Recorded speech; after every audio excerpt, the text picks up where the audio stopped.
Guys, Blake Tyler, man, what's next for him? We can go out here.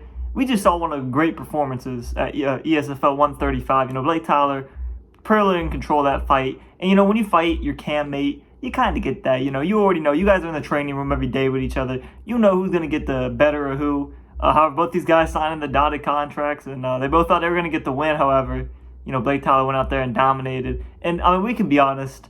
Blake Tyler could have got that belt whenever he wanted. It was pure class by him to, put his brother up, let, Gamp get the shot against Zayev. That was really something nice to see. But now we got to look at what's next for Blake, And in my opinion, he's got 2 fights he can look forward to. First one, very obvious, man. Thad Nader. Thad Nader's an excellent striker. He's the clear #1 contender, but he's going to have to get lucky to beat Blake, man. Blake is that good. He is that damn good at punching a dude and not getting hit. As much as, I've been seeing on Twitter every day, Prioxis, Zayev, I don't know, maybe Blake Tyler's in there. I don't really see him too much on Twitter, but all these top guys like, oh man, block breakers are the worst. I can't stand them. They're terrible at the game. But at the end of the day, these top guys know how to deal with that. We see that over and over again.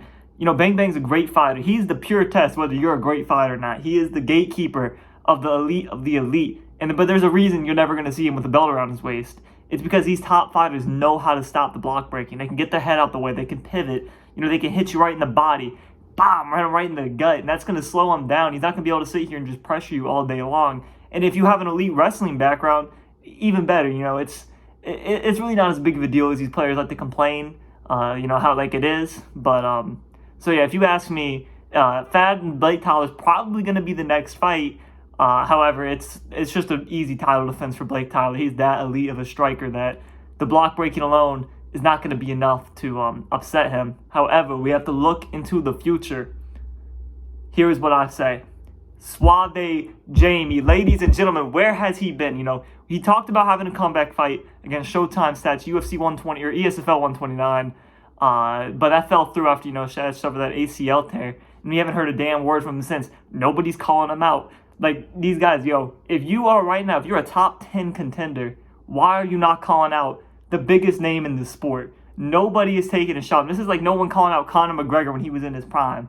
I get it. Suave Jamie's removed from the sport. You might look weak. You're calling out a guy who's allegedly retired. He's not retired. He's still signed with the ESFL. He can get in there right now, today, with a top 5, top 10 guy if he wanted to.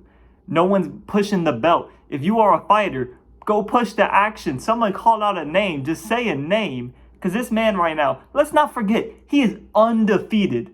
He has never lost in the ESFL regular season, season 3. 13-0. I think that's on the whole of UFC 4. It's 13-0. Why is no one calling him out? That's the only thing I can say. I think if you're Ike Harambe or your webcam, you're not getting a fight next week for the title, and you still, you see that one big win, call out Jamie. You beat Jamie. You get the jump on him. You're getting that title shot next week. But for Jamie, on this purposes, right now he's 0-0. And we've talked about this with the commission. For whatever reason, ESFL is not going to let him jump to a title fight. Even though, in my opinion, he deserves that respect. The GSPs of the world, they get to jump to a title fight when they come back. However, he needs a tune-up fight. So take someone like an Ike Harambe where people cannot doubt you. If you fight someone like JC21 or you fight someone like Hammer, they're still going to be like, oh, you need another fight. Yeah, whatever. They're going to say some bullshit, right? Go fight the #1 dog who's undefeated. Go fight, maybe Dirty Dave. Even everyone respects how great Dirty Dave is. Get in there. Get your win.